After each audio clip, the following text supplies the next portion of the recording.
গত 10 তারিখ পররাষ্ট্রনীতির সংস্কার নিয়ে আমার করা একটা এপিসোডের পর অনেকে অনুরোধ করেছেন যেন আমি ভারতের সাথে বাংলাদেশের কূটনৈতিক সম্পর্কের ভবিষ্যৎ এবং আমাদের করণীয় নিয়ে ভিডিও করি। আপনারা জানেন আমার গুরু খলিল ভাই, উনিও আমাকে ইমেলে তার যে মতামত জানাইছেন সেইখানেও তিনি বলছিলেন যে ভারতের সাথে কূটনৈতিক সম্পর্ক নিয়ে আমি সেইখানে কথা বলি নাই আগের এপিসোডে। ভারতের কূটনীতি বোঝা কোনো জটিল বিষয় না, কিন্তু আমার বুবু কাটাল রানী হাসিনা এই সহজ বিষয়টাকে আমাদের কাছে জটিল করে তোলার চেষ্টা করেছেন। অবশ্যই এটা ভারতেরই বুদ্ধি। তিনি নাকি ভারতকে যা দিচ্ছেন তা তারা সারা জীবন মনে রাখবে, তাই না? হ্যাঁ, দেখেছেন তো কি দিছে আর আমরা কি পাইছি তা আজকে দেখব। এই ভিডিওটা শুধু আমাদের সরকারের জন্য না, কূটনীতিকদের জন্য না, বরং কৃষক, ছাত্র, জনতা সহ বাংলাদেশের সকল নাগরিকের জন্য গুরুত্বপূর্ণ। কেন? কারণ আমাদের একমাত্র শত্রু হইল ভারত। জি না, আমরা একা তাকে শত্রু জ্ঞান করি না, তারাও আমাদের শত্রু বলেই মনে করে। এই শত্রু খেলা তারাই শুরু করেছে, আমরা শুরু করি নাই। এটা আমার অনুমান না, আজকে প্রমাণ করব এবং সবাইরে জানাবো প্রমাণ সহকারে। না হইলে বিপ্লবকে ব্যর্থ করার যেসব চেষ্টা ভারত করবে তা মোকাবেলা করা আমাদের দিয়ে সম্ভব হবে না।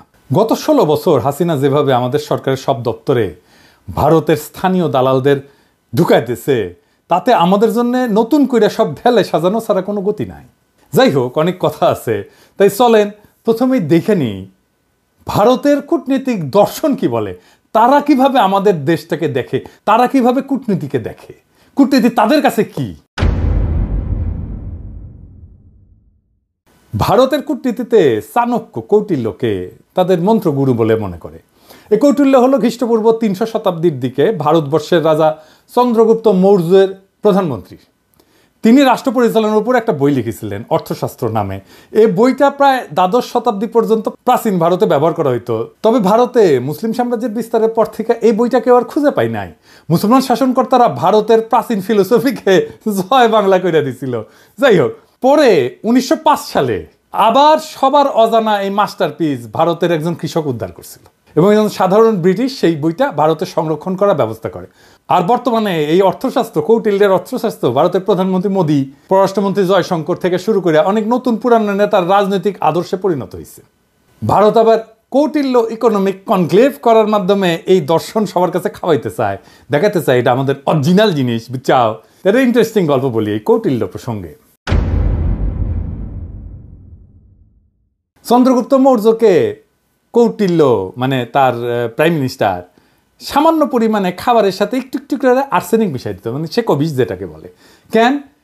উদ্দেশ্য ছিল যে একটু একটু করে বিষ খাওয়াইলে তার শরীরে বিষের বিরুদ্ধে একটা প্রতিরোধ ক্ষমতা গড়ে উঠবে, যাতে শত্রুরা তাকে বিষ প্রয়োগে হত্যা করতে না পারে। এটা কিন্তু খুব সাইন্টিফিক, কারণ আধুনিক চিকিৎসা বিজ্ঞানও মিথ্রিডাটিজম বলে একটা শব্দ আছে। এর মাধ্যমে অল্প অল্প মাত্রার বিষ গ্রহণ কইরা বিষের প্রতি প্রতিরোধ ক্ষমতা গড়ে তোলা সম্ভব। ঠিক যেভাবে অ্যান্টিবায়োটিক রেজিস্ট্যান্স হয় না ব্যাকটেরিয়ার, জীবাণুর, ওই রকম আর কি উঙ্কা। তো কথিত আছে যে একবার চন্দ্রগুপ্ত মৌর্যের রানী দুর্ঘটনাক্রমে ওই খাবারটা একটু খেয়ে ফেলে, আর্সেনিকযুক্ত খাবার। রানী তখন সন্তান সম্ভবা ছিলেন, তো বিষের প্রভাব থেকে তার অনাগত সন্তানদের বাঁচানোর জন্য রানীর পেট চিরা কৌটিল্য শিশুকে বাইর করছিল। এটাই হইতেছে ইতিহাসের প্রথম সিজারিয়ান সেকশন, বুঝাও। এই ছেলের নাম হইতেছে বিন্দুসার। বিম্বিসার না আবার কলে বিন্দুসার। বিন্দুসারের ছেলে হইতেছে সম্রাট অশোক। বুঝা গেছে? জীবনানন্দের বর্ণনাটা সেন যখন পড়ি না, উটি লেখা আছে না, বিম্বিসার অশোকের ধূসর জগতে সেখানে ছিলাম আমি। এই বিম্বিসার অশোক বইলা একটা ধাঁধা লাগাই দেন কিন্তু জীবনানন্দ। বিন্দুসার অশোক হইলে পিতা পুত্র হইতো, তাই না? যেটা না করে একটা টুইস্ট দিছে বিম্বিসার কইয়া। এখানে এসে মনে হয় আসলে কি ঠিক পড়তেছি না ভুল পড়িচ্ছি না, তো সেই সময়টা ধূসর হয়ে যাওয়ার জন্য এরকম হয়েছে নাকি, বুঝাও। কি সুন্দর, এটা কাব্যিক একটা মোহের মধ্যে ফেলা দেয়, বুঝেছেন? জীবনানন্দের এটা কালে মুন্সিয়ানা। তো আমার কাছে ওই যে পাখির নীড়ের মতো চোখ তুলে নাটোরের বনলতা সেন এই লাইনের চাইতে ওই যে বিম্বিসার অশোকের ধূসর জগতে এই লাইনটা আরো বেশি কাব্যিক বলে মনে হয়। যাই হোক, কাব্যবাদ দিই, হ্যাঁ, আসল আলাপে আসি। কেন কৌটিল্যের অর্থশাস্ত্র সম্পর্কে আমাদের জানা এবং বোঝা জরুরি। ভারত আমাদের শত্রু রাষ্ট্র না বন্ধু রাষ্ট্র, এই প্রশ্ন সবাই করলেও কোনো রাজনৈতিক দল কখনো সরাসরি উত্তর দিতে স্বাচ্ছন্দ্য বোধ করে না, ভয় পায় আর কি, কখন ভারত তাদের গদি নড়ায় দেয়। তাই বলে সবাই যে কবে যে ভারত আমাদের বন্ধু রাষ্ট্র তাকালে না, এটাই আমাদের সমাজে ইনশাল্লাহ বলার মতোই সত্য। হাসিনা বাবুর আমলে তো ভারতকে বন্ধু বলাটা একটা ফ্যাশন ছিল। বাংলাদেশের কোনো জাতীয় অর্জনে ওই ভারতের প্রধানমন্ত্রী, রাষ্ট্রপতি থেকে শুরু করে মন্ত্রী, মুখ্যমন্ত্রী আগমন খুব কমন ছিল না, সাধারণ ঘটনা ছিল না। কিন্তু হঠাৎ কি হইলো যে ময়ূক পাগলা হইয়া গেল, এই যে দেখেছেন এডিটর সাহেব, এটা দেখান না, ওই তিরিং বিরিং করে লাফায় না, দেখান না, হোক কলে তারেক হেভি টাপাইছে, ওই যে গণ অধিকারের তারেক, বুঝাও তারেকের ভিডিওটা দেখা, তারেক কি কইছিল যে জামাতকে আপনার পাশাত কামড় দিছে, দেখান না ওইটা। আরে বাবর কে, বাবর কে, কে বাবর ভারতের বাপ। হ্যাঁ বাবর ভারতের বাপ। আর আচ্ছা ঠিক আছে, ঠিক আছে, সমস্যা কি বলেন তো? আমার আমার আমার আমার সমস্যা হচ্ছে জামাতি এবং জেহাদিরা, বন্ধ করতে পারবেন? কেন জামাতিরা আপনার পাশায় কামড় দিয়েছে বলেন? বিজেপির নেতারা উল্টা পাল্টা বলা শুরু করলো, এই দেখেন ভিডিও দেখেন। বাংলাদেশের সঙ্গে যুদ্ধ ভারতের কাছে তো কয়েকদিনের ব্যাপার নয়, কয়েক মিনিটেই ফয়সলা হয়ে যাবে। আমরা বড় ভাই হিসেবে চিমটি কাটছে, আঁচড় কাটছে, সহ্য করছি, তো বেড়া আমরা দেবই। বাংলাদেশের সীমান্তে কাঁটাতারের বেড়া বসানোর দরকার হইল, দেখেছেন? আরো কত কি। আসলে বাংলাদেশের সাথে ভারতের কোনো বন্ধুত্ব সম্পর্ক নাই, কখনো ছিল না। তবে ভালো সম্পর্ক আছে তার সেবাদাসী হাসিনা, তার দল আওয়ামী লীগের সাথে। আমাদের পররাষ্ট্র মন্ত্রণালয়ে যারা ভারতে কাজ করেছেন তারা সবাই জানেন যে ভারত আমাদের কতটা নিচু চোখে দেখে। যারা ঘুরতে গেছেন, চিকিৎসা নিতে গেছেন, তারা জানেন যে মুম্বাইতে তো বাংলাদেশের পাসপোর্টধারীদের তারা হোটেলে বুকিং পর্যন্ত দেয় না, দেখেছেন? হাসিনার আমলেও ভারত শুধু আমাদের থেকে সুবিধাই নিছে, কিচ্ছু দেয় নাই। ট্রানজিট নিছে, চট্টগ্রাম পোর্ট দিয়ে মালামাল পরিবহনের অনুমতি নিছে, বাংলাদেশকে ভারতের মনোপলিতে পরিণত করেছে, আমাদের সরকারি প্রতিষ্ঠানগুলোকে শেষ করে দিছে। বিনিময়ে আমরা কি ওই মুজিবের আমলে স্বাক্ষর করা ফারাক্কার ন্যায্য পানির হিস্সা পাইছি? পাই নাই। আমরা কি হাসিনার আমলে তিস্তা চুক্তি দিয়া পানির ন্যায্য হিস্সা পাইছি? পাই নাই। তার কারণ কি? কারণটা হইতেছে কৌটিল্যের একটা থিওরি আছে, mandala theory. Mandala Nelson Mandela না, মান্ডালা মন্ডো থিওরি আর কি। তার মানে কোন রাজার পাশের রাজ্য তার বন্ধু না, পাশের রাজ্য হইল তার বন্ধু, বুঝছাও? চলেন একবার ম্যাপ দেখে আসি। ভারতের আশেপাশে যত রাষ্ট্র আছে তার মধ্যে একমাত্র বাংলাদেশের সাথে তার কথিত বন্ধুত্ব ছিল, মানে একমাত্র সেবাদেশী হাসিনার মাধ্যমে সে বন্ধুত্ব ছিল। কিন্তু পাকিস্তান, নেপাল, ভুটান, শ্রীলঙ্কা, মালদ্বীপ, এমনকি মিয়ানমারের সাথে ভারতের অত ভালো সম্পর্ক না, তাই না? বন্ধুত্ব নয়। বাংলাদেশে ভারত প্রভু তার সেবাদাসী হাসিনাকে একটা সুষ্টি দিয়া বুঝ দিছে, ওই যে তো বন্ধু। এটাও আসলে একটা কৌটিল্য মতে ভারতের পররাষ্ট্রনীতির একটা অংশ কলে। এটা আমরা দেখমুনি, হাসিনা ফাসিনা কিছু না।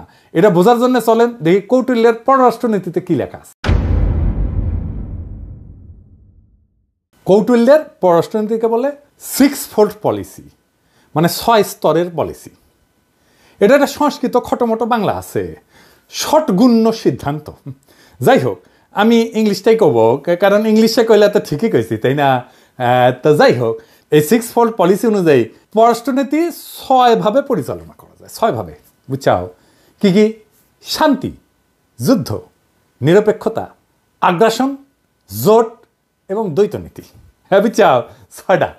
তো প্রথম আলাপ হইতেছে শান্তি নিয়ে, মানে কৌটিল্যের শান্তি নীতি কি কূটনীতিতে। কৌটিল্য কয় যে একজন রাজা তখনই শান্তি স্থাপন করবে যখন সে দেখবে যে শত্রু রাজা তার ক্ষতি করার সামর্থ্য রাখে। তার মানে হলো দৌড়ের উপরে রাখতে পারলে ভারত শান্তির কথা বলবে, বুঝছাও? 2001 সালে রৌমারিতে সীমান্তে আমাদের তৎকালীন বিডিআরের মাইরের কথা মনে আছে না? এডিটর সাহেব মাইর হবে, মাইরের সাউন্ড হবে, কেমনে তাদের বিএসএফকে আমাদের বিডিআর জওয়ানেরা দৌড়ের উপরে রাখিছিল, মনে আছে না?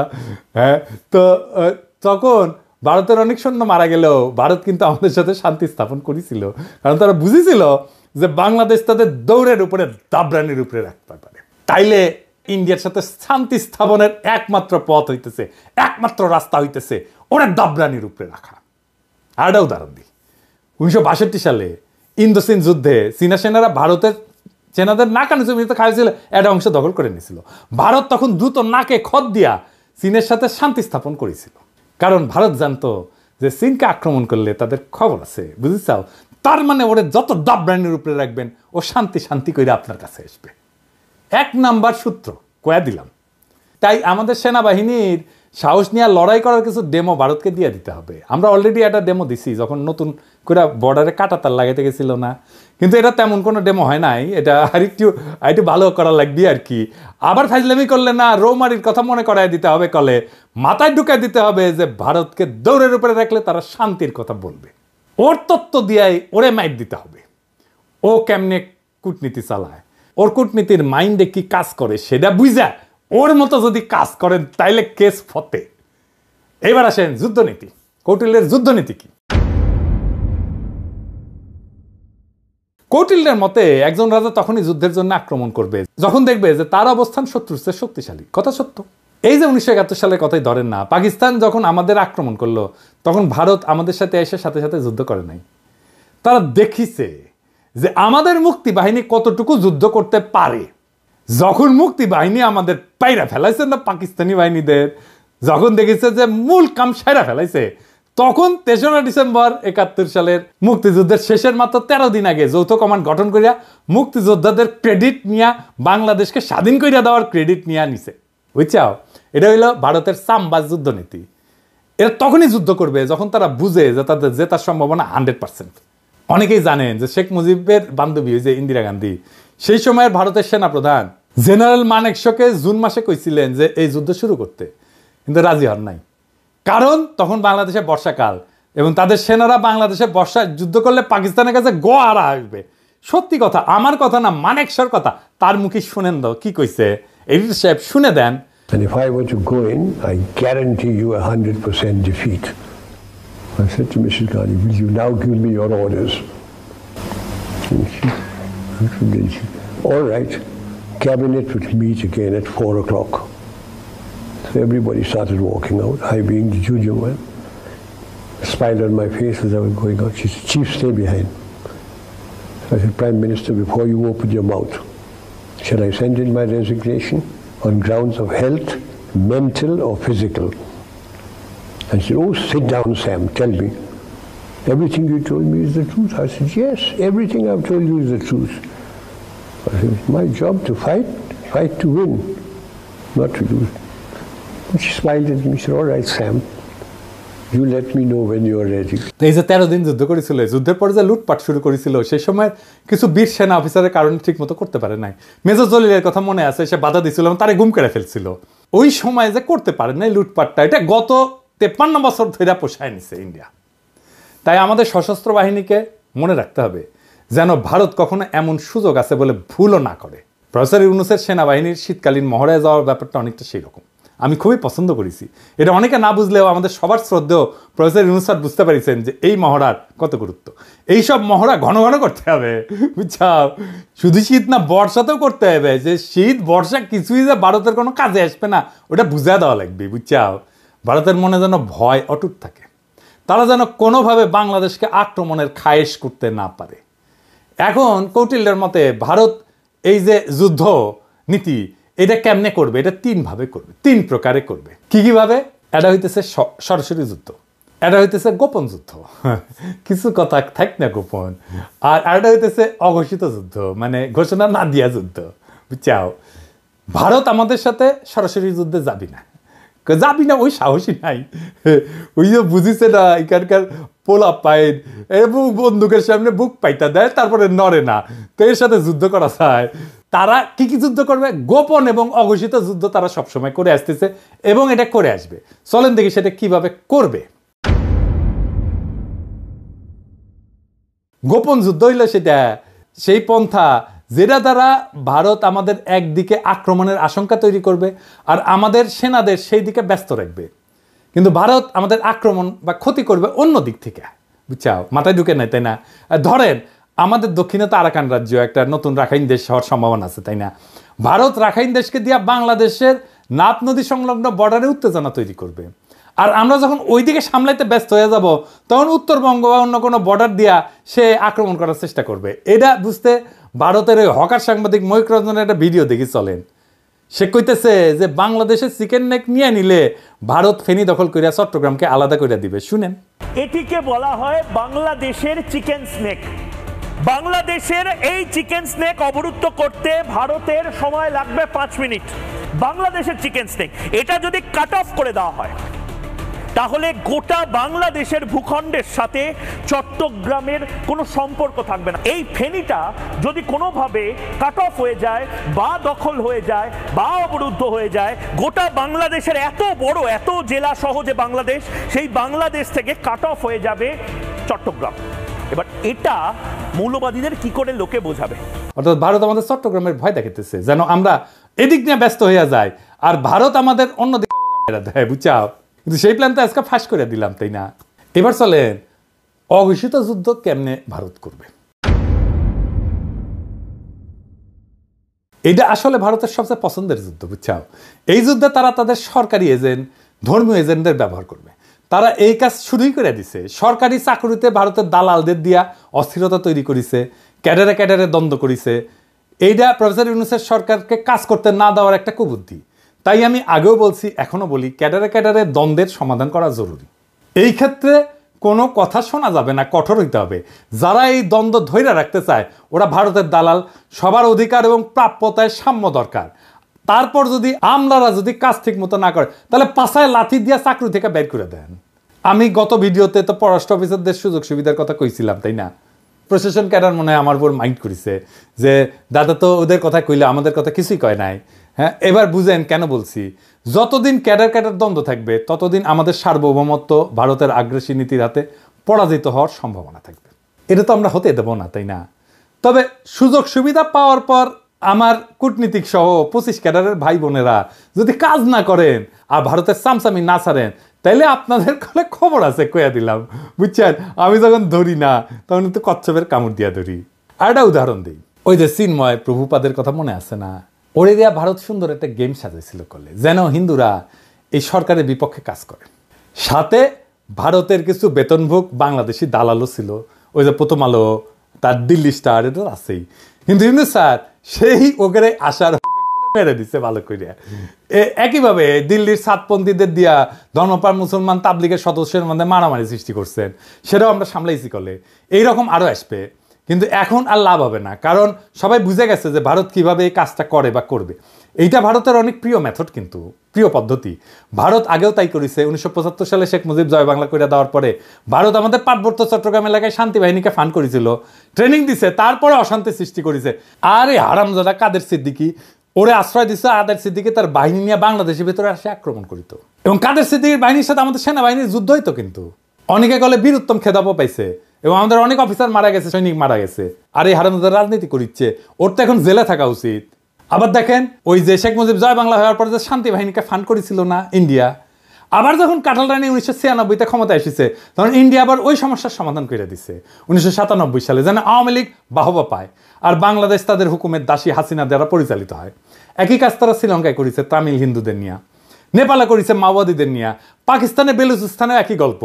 বাংলাদেশে যেন তারা এই কাজ করতে না পারে সেই দিকে লক্ষ্য রাখতে হবে। বর্ণ, গোত্র, ধর্ম নিয়ে যারা লাভ দেবে, ঝামেলা করার চেষ্টা করবে, ইসলামকে বাংলাদেশে বিতর্কিত করার চেষ্টা করবে, এরা সবাই ভারতের দালাল, এটা মাথায় রাখতে হবে। এবার দেখি কৌটিল্যের নিরপেক্ষতা কূটনীতি কি। কৌটিল্য কাছে যদি কোনো রাজা মনে করে যে তার শত্রু রাষ্ট্রের ক্ষমতা তার সমান এবং এই ক্ষমতার সাম্য তাদের পারস্পরিক ক্ষতি হইতে বিরত রাখে, তবে রাজা সেই রাজ্যের প্রতি নিরপেক্ষ থাকে। মজার কথা মানে হইল, ভারত যদি মনে করে বাংলাদেশ তাদেরকে জয় বাংলা করে দিতে পারে যে কোনো সময়, তাইলে ভারত আমাদের সাথে নিরপেক্ষ আচরণ করার সিদ্ধান্ত নেবে। এই ধরেন 5ই আগস্টের পর আমরা যখন ইলিশ দেওয়া বন্ধ করেছিলাম তখন ভারতের বাহাদুরি কিন্তু শেষ হয়ে গেছিল। তো ওরা তখন আমাদেরকে তেল দিয়া, কালারানির প্রতি প্রেম কিছুটা বিসর্জন দিয়া আমাদের থেকে ইলিশ নিচ্ছে, আমরা দিছি। যদিও এই সিদ্ধান্তটা আমাদের অনেকে পছন্দ হয় নাই, কেননা আমরা সেই সিদ্ধান্ত বুঝে নিছি কিনা জানি না। তবে এখন এইসব চাল আমাদের বুদ্ধি করে চলতে হবে। ভারতকে বুঝাই দিতে হবে যে 1971 সালে আমাদের সহায়তা করার প্রতিদান অনেক গুণে আমরা দিছি, এখন আমরা আমাদের ন্যায্য পাওনা আদায় না করে আপনাদের কিছু দিব না। আর একটা উদাহরণ দিই, 2008 সালে যখন মুম্বাইতে আক্রমণ হয় না, ওই যে তার দায় কলে ভারত পাকিস্তানকে দিছিল, অনেক হম্বিতম্বি করেছিল, কিন্তু তারা পাকিস্তানে কোনো সামরিক আক্রমণ চালায় নাই। এর কারণ হইল পাকিস্তান একটা নিউক্লিয়ার শক্তি, ওরে আক্রমণ করলে ভারত জয় বাংলা হয়ে যাবে, এটা ভারত বুঝে, তাই তারা হাক ডাক দিয়া চুপ ছিল। বুঝা গেছে ব্যাপারটা? শক্তিতে সমান সমান টক্কর দিতে হবে, টক্কর দেওয়ার ক্ষমতা, আমার টক্কর দেওয়ার ক্ষমতা আছে, এইটা বুঝাই দিতে হবে। এবার আসেন কৌটিল্যের আগ্রাসন নীতি। কৌটিল্যের দর্শন মোতাবেক একজন রাজা যখন নিজের শক্তি বৃদ্ধি করে তখন সে শত্রু রাজ্যকে আক্রমণের প্রস্তুতি নেয়। এটা কিন্তু ভারত খুবই মানে হইল যে এটা ভারতের পছন্দের একটা মেথড, এইভাবে সে মাপে অন্যরে। এই যে ধরেন রৌমারির কথা, 2001 সালে রৌমারিতে ভারতের সেনারা আমাদের জয় বাংলা হওয়ার পরে ভারত কিন্তু চুপ ছিল, কারণ আগেই বলছি।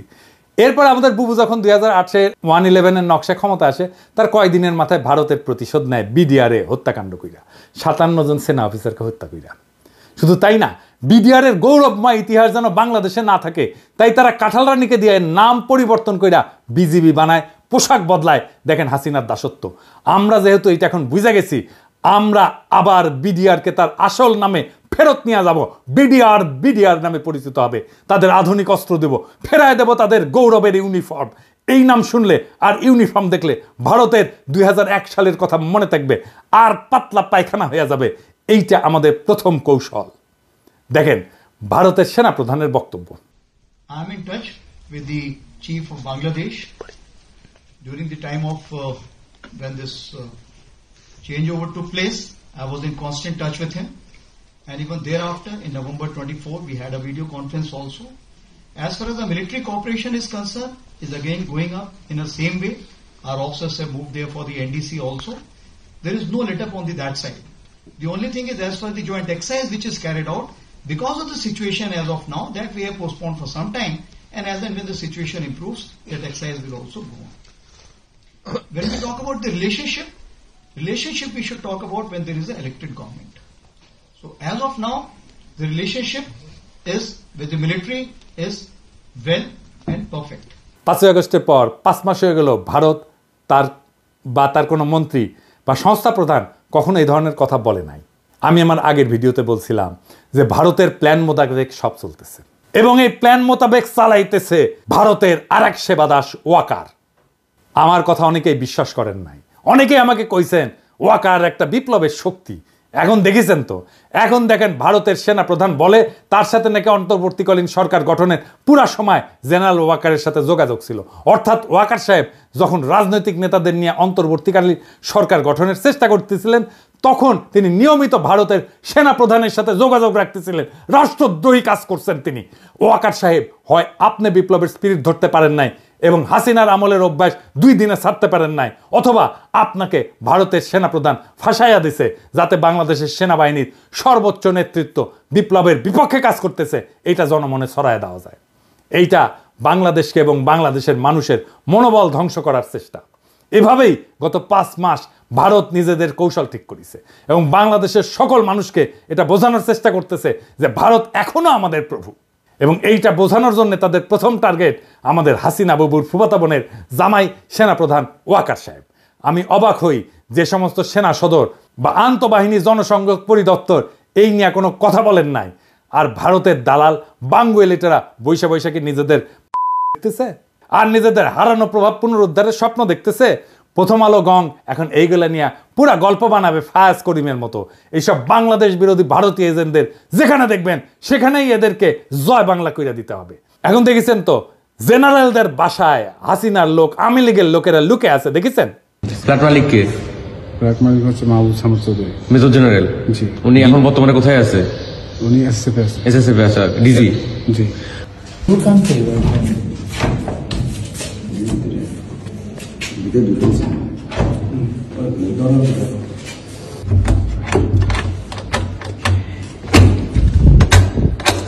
এক্সকিউজ মি, কেউ যদি থেকে থাকেন আসেন, কথা বলেন, বের হন, নাইলে আমরা কিন্তু দরজা ভাঙতে বাধ্য হব। আপনারা যদি ভিতরে কেউ থেকে থাকেন একটু কাইন্ডলি একটু কোঅপারেট করে বের হন, নাইলে আমরা কিন্তু দরজা ভাঙতে ইয়া করব।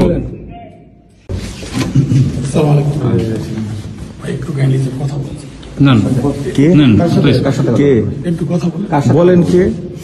ভাই আমি তো স্যার সাহেবের সামনে আসেন, সামনে আসেন, সামনে আসেন, সমস্যা নাই। বাতিগুলো লোক বলেন। মহিলা বন্ধ করে আপনি প্রশ্ন দিলেন।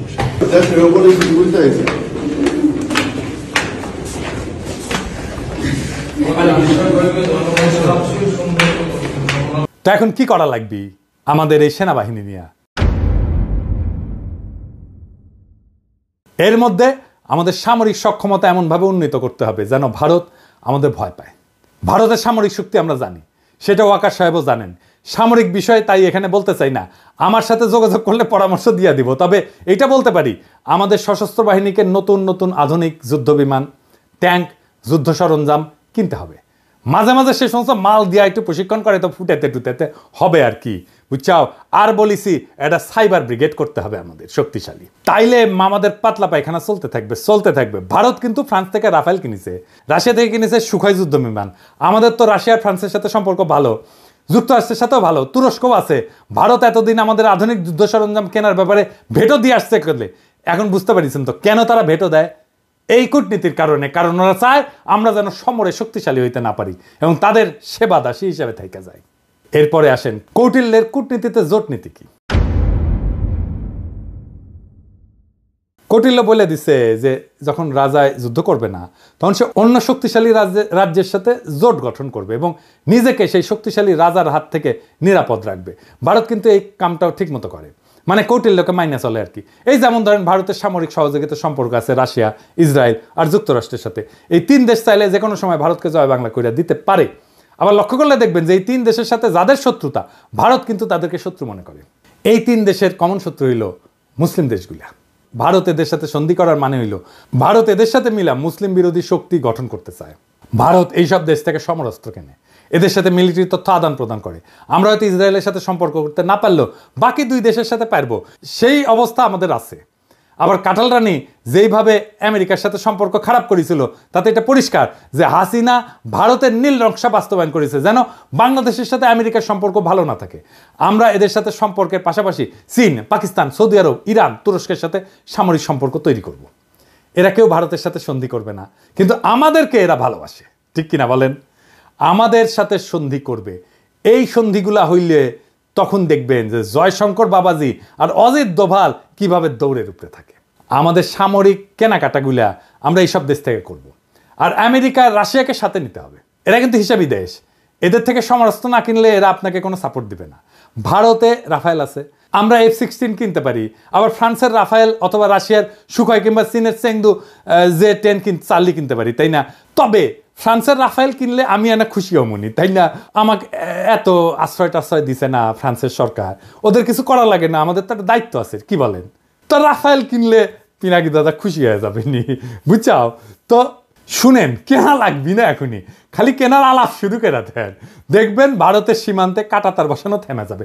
আমি গ্যারান্টি দিচ্ছি, লিখে দিচ্ছি, না হইলে আমার এসে কইেন। আলাপ শুরু করেন খালি, দেখেন তাদের রাষ্ট্রদূতের দৌড়াদৌড়ি শুরু করে দেবে ওই দেশে। তখন ওরাও ভারতকে তাদের ব্যবসার মধ্যে না আসার পরামর্শ দিয়ে বসায় দিবে। পাকিস্তানে আমাদের সামরিক কর্মকর্তাদের সফর একটা ভালো সংবাদ শুনলাম, তাদের থেকে J-71 যুদ্ধ বিমান কেনার আলাপ চলতেছে। বাংলাদেশ কিনলে তারা খুশি হবে। দক্ষিণ এশিয়াতে ভারত একটা সিপাই থাকবে। এইবার আসেন কৌটিল্যের দ্বৈত নীতি, এই জিনিসটা আবার কি? এটা সবচেয়ে মজার থিওরি। এইটার মধ্যে একজন রাজা একই সময় একজনের সাথে যুদ্ধ আর একজনের সাথে সন্ধি, বুঝছাও? মানে হইলো ভারত একসাথে দুইটা যুদ্ধ করতে পারবে না, করবেও না, কখনোই না। দেখবেন যখন পাকিস্তানের সাথে যুদ্ধ খেলে তখন অন্য কারোর সাথে সেই খেলা দেখায় না। গত 16 বছর তো আওয়ামী লীগ ভারতকে বাম্পার সুবিধা করে দিছিল। বাংলাদেশ তো তাদের দখলেই ছিল, তাই না? ভারত নিশ্চিন্তে অন্যদের সাথে ঝামেলা করে গেছে। এখন তো সেই মজা আর নাই। এখন আমরা ভারতের শত্রু সকল দেশের সাথে আলাদা আলাদা করে সম্পর্ক তৈরি করব। আধুনিক বিশ্ব ব্যবস্থায় সম্পর্কের অন্যতম মাধ্যম হইল ব্যবসা এবং বাণিজ্য, এই সম্পর্ক জোরদার করা। এবার আসেন আমাদের ভারত নীতি কেমন হবে, কি দিয়ে আমরা ভারতকে সাইজ করতে পারবো, ওরা দৌড়ের উপরে রাখতে পারবো, প্রত্যেক দিন দাবরানির উপরে রাখতে পারবো। এটা আমাদের জানা দরকার না? আসেন দেখি। অনেকে মনে করে আমরা ছোট দেশ, ভারত ছাড়া আমরা চলতে পারবো না। আরামজাদা, চলতে পারি কিনা তুই দেখ আমাদের দায়িত্ব দিয়ে দেখ পারি কিনা। আমি প্রফেসর ইউনূসকে কইব যে আপনি অনতিবিলম্বে সার্কের কার্যক্রম চালু করেন। দরকার হলে বাংলাদেশ সম্মেলনের ডাক দিবে, আয়োজন করবে, এতে সকল দেশের সাথে বাংলাদেশের সম্পর্ক উন্নত হবে। ভারত আসতে যাবে না জানি, কারণ তারা পাকিস্তানের সাথে এক টেবিলে আলোচনায় বসবে না। আমাদেরকেই সুযোগটা নিতে হবে। এই জন্যেই আমরা ভারতকে ছাড়াই সার্কের কাজ শুরু করব। দক্ষিণ এশিয়াতে ভারতের মহাজনগিরি ছুটাই দিতে হবে। দক্ষিণ এশিয়াতে পাত্তা না পেলে ভারতকে আর কোনো দেশই পাত্তা দিবে না। ভারত নিজেদের অনেক বড় হ্যাডম ভাবে। দেখেন তাদের পররাষ্ট্রমন্ত্রী কি বলে। I mean, I think I am I'm 1/5 of the world's population. I am what today the 5th or 6th largest economy in the world. I mean, forget the history, civilization bit, everybody knows that. But I think I'm entitled to have my own side, I'm entitled to weigh my own interests, make my own choices, and my choices will not be cynical and transactional, but they will be a balance of my values and my interests. There is no country in the world which disregards its interests. SAARC চালু হইলে দেখবেন ভারতের পায়জামা ঢিলা হয়ে গেছে, ওর ফিতা খুঁজে পাচ্ছে না। সাথে আমরা অবজারভার হিসেবে নিব চীন, রাখাইন, এইসব দেশকে, তারা খুশি হবে। আফগানিস্তানকে নিব, রোহিঙ্গা সমস্যার সমাধানে নতুন গতি আসবে। আর ইন্ডিয়াকে আমরা বাস দিতেই থাকবো। আগে কইছিলাম যে ভারত তার কোনো প্রতিবেশী দেশকে বন্ধু মনে করে না। আমরা ভারতকে বন্ধু মনে করার কোনো ঠেকা নেই আছে, ওরাই তো মনে করে না। আমাদের ভুলে গেলে চলবে না যে আমরা 18 কোটি মানুষের একটা বাজার, পৃথিবীর 8ম বৃহত্তম বাজার, আমাদের ক্রয় ক্ষমতা বিশ্বে 25তম। আমাদের এইখানে সবাই তার পণ্যের বাজার করতে চাইবে, সবাই। আওয়ামী লীগ বাংলাদেশকে ভারতের একক বাজারে পরিণত করছিল। বিগত 5 বছরে, বিশেষ করে কোভিডের পর ভারত থেকে আমাদের আমদানি কতটা বাড়িছে দেখেছেন? দেখেন, শুধু 2022 সালে ভারত থেকে বাংলাদেশ আমদানি করেছিল $14 বিলিয়ন, আর যেখানে বাংলাদেশ থেকে ভারত আমদানি করেছিল মাত্র $2 বিলিয়ন। মানে হইল হাসিনা বাংলাদেশের টাকায় ভারতের কোভিড থেকে হওয়া ক্ষয়ক্ষতি মিটানোর ঠিকানি ছিল। না হলে ভারতের এত দুঃখ তো কোনো কারণ দেখি না। ভারতের সাথে আমাদের ব্যালেন্স অফ ট্রেড হবে সমান সমান, লাগলে আমাদের পক্ষে বেশি হবে, কারণ ভারতের জনগোষ্ঠী আমাদের 10 গুণ। আমরা যা ভারত থেকে কিনবো, ভারতের আমাদের 10 গুণ কিনতে হবে আমাদের কাছ থেকে। ভারত আমাদের থেকে সমান সমান আমদানি না করলে আমরা ভারত থেকে পণ্য আমদানি বন্ধ রাখবো। ভারত থেকে আমরা সবচেয়ে বেশি আমদানি করি তেল, তুলা, পশুখাদ্য, মোটরযান ইত্যাদি। এইগুলো আমাদের নিকটবর্তী দেশগুলো থেকে সহজে আমদানি করা সম্ভব। আমরা এই সেক্টরগুলোতে চোখ রাখবো, আর এই সেক্টরগুলোতে ভারত থেকে আমদানি বন্ধ না করা হইলে আমরা দরকার হলে রাস্তায় নামবো, আবার সংগ্রাম করব। মেসেজ ক্লিয়ার, ভারতের একচেটিয়া আমদানি বাদ, লাগলে চীন থেকে আমদানি হবে, লাগলে রাশিয়া থেকে আমদানি হবে। ওদের সাথেও ব্যালেন্স অফ ট্রেডের অবস্থা ভালো না। তবে ভারতের শত্রু আমাদের বন্ধু হইতেই পারে, আর আমাদের সাথে ফাজলামি করলে আমরা চীনকে দিয়ে ভারতের কান চুলকাইতে পারবো। তখন ভারত বুঝবে যে কৌটিল্য আমরাও বুঝে গেছি, বুঝছাও। আর বুঝেছেন তো, আমি তো কইছিলাম যে রাশিয়া থেকে ট্রাক কেনা লাগবে। এই যে দেখেছেন না ট্রাক কত সুন্দর, দেখেছেন? রাশিয়া থেকে ট্রাক কেনেন, ইন্ডিয়ার ট্রাক দিয়ে কি করবেন? দেখেছেন, মুখে হাসি ফুটেছে। এই যে আমার ক্ষুদ্র ভাতারা খুশি হয়ে গেছে রাশিয়ার ট্রাক দিকে। তা আমাদের ভারত নীতি খুব সোজা। 1971-এর পর থেকে আওয়ামী লীগ যে চুক্তি করেছে ওইগুলো আমাদের পুনর্বিবেচনা করতে হবে। ভারত যদি কোনো চুক্তি না মানে তাহলে আমরা সব চুক্তি বাতিল করে দেব। ভারত বাংলাদেশের 64টা অভিন্ন নদীর একটা নদীতে যদি ঠিক মতো পানি না আসে তাহলে ভারতের ট্রানজিট বন্ধ করে দেওয়া হবে। সীমান্তে ওদের শাকসবজি কাঁচামাল যেন পয়সা নষ্ট হয়ে যায়। একবার এই কাজ করে দেখবেন ভারত কিভাবে সোজা হয়ে থাকে। আমরা যেভাবে হাসিনার রেমিটেন্স বন্ধ করে দিছিলাম না, ঠিক সেইভাবে ভারতের বাংলাদেশ থেকে উপরি কামাই যদি বন্ধ করে দেন তাহলে দেখবেন ওই সোজা। ভারতে কেউ শপিং করবেন না, ভারতে কেউ চিকিৎসা করতে যাবেন না। ভারতের টিভি চ্যানেল বাংলাদেশে চালানো হলে বাংলাদেশের টিভি চ্যানেলগুলো ভারতে চালাতে দিতে হবে। আমাদের টিভি চ্যানেল টাকা দিয়ে কিনতে হবে ওদের। এই বাজার হারানোর ভয় ভারতের মধ্যে ঢুকলেই দেখবেন সব ঝরঝরা। সেদিন দেখলাম বাংলাদেশ সরকার ভারত থেকে 1137 কোটি টাকার ডিজেল কিনবে বলে সিদ্ধান্ত নিচ্ছে। কি আর করবো, কি আর বলবো, বুঝতে পারছি না।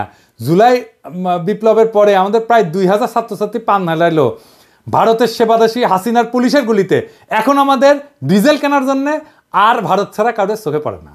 তো এই জ্বালানি উপদেষ্টার সাথে আমার অনেক বন্ধু বান্ধব ওনারা সম্মান টন্মান করে, সেজন্য কিছু কইছিলাম না এতদিন।